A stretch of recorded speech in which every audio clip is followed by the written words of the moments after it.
थे छत के ऊपर, मतलब तेल डालने आए थे जनरेटर में। देखो बहुत ऊपर, मेरा तो डर लग रहा है,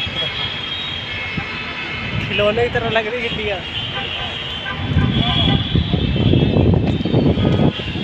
बहुत ऊपर है।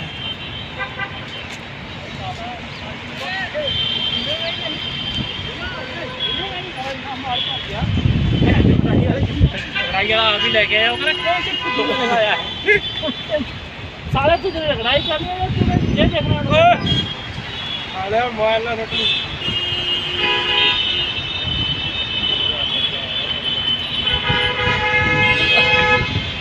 चलो भरावा, यहाँ तो डर लगी जा रहा है।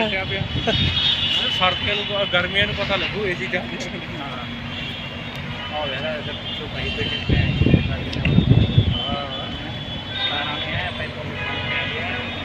ओ संग देना